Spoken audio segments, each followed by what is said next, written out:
It was a typical rainy Tuesday in London, the kind of day where the sky seemed to be perpetually grey and the rain fell in a steady, unrelenting drizzle. The streets were slick with water, and the air was filled with the sound of raindrops hitting pavement and the occasional splash of a car driving through a puddle. People scurried into the Daily Grind cafe, seeking refuge from the downpour. The cafe, a cozy little spot on the corner of Maple Street, was a haven for those looking to escape the dreary weather. Its warm, inviting interior was a stark contrast to the cold, wet world outside. First came Emily, a young student, nose buried in a textbook.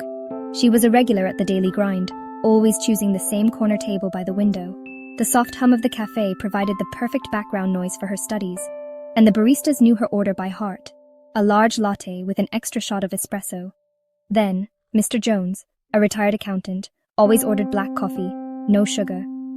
He enjoyed the simplicity of it, much like his life now. He would sit by the counter, reading the newspaper, and occasionally chatting with the baristas about the latest news or the weather. Next, a group of friends, Liam, Sarah, and Ben, laughing about their day. They were a lively bunch, their laughter filling the cafe and bringing a sense of joy to the otherwise gloomy day. They met at the Daily Grind every Tuesday, a tradition that had started back in their college days. Two businessmen, Mr. Smith and Mr. Brown, followed, glued to their phones. They were deep in conversation, discussing the latest market trends and business strategies. The cafe was their unofficial office, a place where they could work without the distractions of a bustling office environment. A young couple, David and Jessica, came in next, whispering sweet nothings. They were clearly in love, their eyes only for each other. They chose a quiet corner, away from the hustle and bustle, where they could enjoy each other's company in peace. Lastly, a mysterious woman in a trench coat slipped in, unnoticed. She was a new face, and her presence added an air of intrigue to the cafe. She chose a table in the back, away from prying eyes, and ordered a cup of tea. The aroma of freshly brewed coffee filled the air. It was a comforting scent, one that made the cafe feel like home. The baristas moved with practiced ease, their hands a blur as they prepared drinks and chatted with the customers. The cafe buzzed with conversations and the clatter of cups. It was a symphony of sounds, each one adding to the overall ambience of the place. The Daily Grind was more than just a cafe. It was a community, a place where people came together to share their lives. Little did they know, their lives were about to change. The rain outside was more than just a backdrop. It was a harbinger of things to come. Each person in the cafe was on the brink of a new chapter, their paths about to intersect in ways they could never have imagined. The rain outside intensified, almost like a warning. It beat against the windows with a newfound ferocity, as if trying to get the attention of those inside. But for now, they were blissfully unaware, wrapped up in their own little worlds, oblivious to the storm that was about to break. As the storm raged outside, the cafe's door creaked open. A shadowy figure stepped in, holding a key. The survivors held their breath, waiting for the figure to reveal their fate. Would they be saved or face a new danger? A loud bang made everyone jump. Mr. Jones almost choked on his coffee. Silence fell. The door slammed shut. They all turned to look. Standing there was a man in a ski mask, holding a gun. "Don't move!" he barked, his voice muffled. "This is a robbery!" Panic surged through the cafe. Emily's book clattered to the floor. Jessica gasped and clutched David's hand. The gunman's eyes darted around the room. He waved the gun, herding everyone into a corner. "Stay quiet and nobody gets hurt," he snarled. The minutes stretched into an eternity. The only sounds were the gunman's heavy breathing and the relentless rain outside. They were trapped. Fear hung heavy in the air, a palpable tension that seemed to seep into every corner of the room. The hostages, a diverse group of individuals, were united by a single overwhelming emotion: terror. Whispers broke out amongst the hostages, a desperate attempt to make sense of the chaos. They exchanged hurried, fearful glances, their voices barely above a whisper, as if speaking too loudly might provoke the gunman. Who was this man? What did he want? The questions swirled in their minds, unanswered and terrifying. Each person tried to piece together the fragments of the situation, but the puzzle remained incomplete, shrouded in uncertainty. Emily sat huddled, her eyes wide with terror. She clutched her knees to her chest, trying to make herself as small as possible. Her mind raced, replaying the events that had led to this moment, each memory more horrifying than the last. Mr. Jones, surprisingly calm, observed the gunman, his mind working. He analyzed every movement, every gesture, searching for a weakness. a way to turn the situation to their advantage. His calm demeanor was a stark contrast to the panic around him. Liam tried to comfort a trembling Sarah, his arm around her shoulders, whispering soothing words. But his own fear was evident in the way his hands shook. Meanwhile, Ben glared at the gunman, his fist clenched in anger and frustration, ready to act if the opportunity arose. Mr. Smith and Mr. Brown whispered frantically, their voices urgent. They were trying to devise a plan, any plan, to negotiate their way out of this nightmare. Their eyes darted around the room, assessing their options, weighing the risks. David held Jessica close, whispering reassurances he didn't feel himself. He could feel her heart pounding against his chest, a mirror of his own fear. He tried to stay strong for her, but the uncertainty of their fate gnawed at him.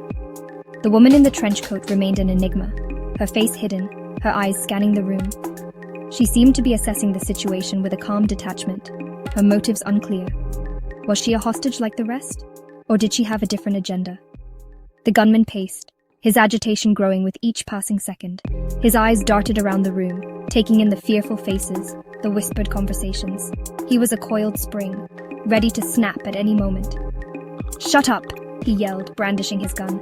"One more word and—" His voice trailed off, the threat hanging in the air, unfinished but understood by all. The room fell silent, the hostages too terrified to speak.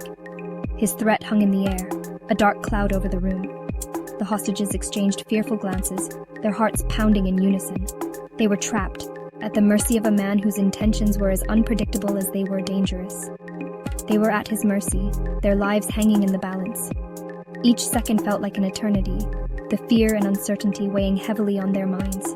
In that moment, they were united by a single desperate hope: to survive. Hours crawled by. The initial shock gave way to a strange camaraderie born from shared fear. They were strangers thrown together by fate, united by their predicament. Mr. Jones, with his calm demeanor, emerged as an unlikely leader. He suggested they pool their resources. They shared their meager food, a half-eaten croissant, some biscuits, a forgotten sandwich. Emily, using her phone as a torch, discovered a stash of bottled water in the back. They rationed it carefully. The cafe became their prison, the smell of stale coffee a constant reminder of their confinement.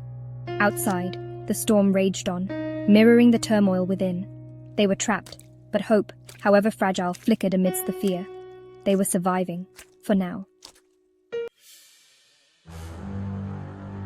The gunman, exhausted, had slumped into a chair, his gun still clutched in his hand. His eyes were heavy, and the weight of the world seemed to press down on his shoulders. The room was dimly lit, casting long shadows that danced eerily on the walls. The air was thick with tension, and the silence was almost deafening. He seemed to have dozed off, his breathing slow and steady. The gun, a symbol of his power and control, now lay loosely in his grip, almost forgotten. The room around him was a stark contrast to his state of rest. It was filled with the remnants of a struggle, overturned chairs, and scattered papers. Taking advantage of the situation, the woman in the trench coat made her move. She had been waiting for this moment, her eyes never leaving the gunman. Her movements were calculated, each step taken with the utmost care. She knew that one wrong move could mean the end for her. With surprising agility, she slipped out of the corner, unnoticed by the gunman. Her heart raced, but her face remained calm and composed. She had trained for moments like this, where every second counted, and every decision could be the difference between life and death. She moved towards the restroom, her trench coat swirling around her. The fabric whispered against the floor, the only sound in the otherwise silent room. She reached the door and paused, listening for any signs of movement from the gunman. Satisfied that he was still asleep, she slipped inside. Moments later, she emerged, a small piece of paper clutched in her hand. Her eyes scanned the room, ensuring that the coast was still clear. The paper was old and worn, its edges frayed from years of handling. It was a message, one that she had been waiting for. She made her way to Emily, her face still hidden under the hood. Emily had been waiting in the shadows, her eyes wide with anticipation. The woman in the trench coat moved with purpose, her steps quick and silent. She reached Emily and paused, her eyes meeting Emily's for a brief moment. Silently, she slipped the paper into Emily's hand. The exchange was quick, almost imperceptible. Emily's fingers closed around the paper, her heart pounding in her chest. She knew that this piece of paper could change everything. It was a drawing, a crude map of the cafe with an X marked on a spot near the back counter. Emily's heart pounded. Was this their chance? The map was simple, but it held the promise of something more. It was a clue, a guide to something hidden, something important. Could they trust this mysterious woman? Emily's mind raced with questions. Who was she? Why was she helping them?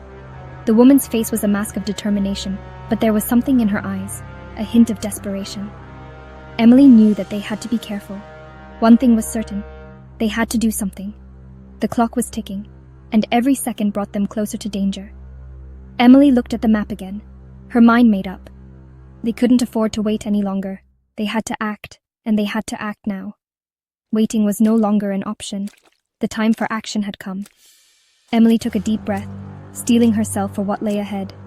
She knew that the path they were about to take was fraught with danger, but it was a risk they had to take. With a final glance at the map, she nodded to the woman in the trench coat. It was time to move. Gap 3S. The storm outside raged on, its fury a stark contrast to the eerie silence within the cafe. Emily clutched the worn map, her eyes darting to the back counter, where the X marked their potential escape route. She took a deep breath, her mind filled with a mix of fear and determination. The woman in the trench coat nodded, her expression resolute. Together, they moved swiftly but cautiously, each step echoing in the stillness. They reached the back counter and began to search, their hands feeling along the edges of the wooden panels. Suddenly, Emily's fingers brushed against a hidden latch. With a quick glance at her companion, she pulled it. A section of the floor creaked open, revealing a dark, narrow passageway beneath. The air was damp and musty, a stark reminder of the unknown dangers that lay ahead. But there was no turning back now. Emily descended first, her heart pounding in her chest. The woman followed, closing the hatch behind them. The passageway was claustrophobic, the walls pressing in on them as they navigated through the darkness. Emily's breath came in shallow gasps, but she pressed on, driven by the hope of freedom. They encountered various obstacles, loose stones, sudden drops, and narrow squeezes, each one testing their resolve. As they moved deeper, the sounds of the storm above began to fade, replaced by an oppressive silence. Just when it seemed the tunnel would never end, Emily spotted a faint glimmer of light in the distance. Her heart leapt with hope, and she quickened her pace, the woman in the trench coat close behind. The light grew brighter with each step, until finally they emerged into the open. The storm had passed, and the rain had stopped. The first rays of sunlight pierced the horizon, casting a golden glow over the landscape. Emily took a deep breath, the fresh air filling her lungs. They were free. But as she looked around, she realized that the experience had changed her. The fear, the tension, the determination. It had all left an indelible mark on her soul. She glanced at the woman beside her, their eyes meeting in a silent understanding. This was a new beginning, a chance to rebuild and move forward. The sun continued to rise, a symbol of hope and renewal.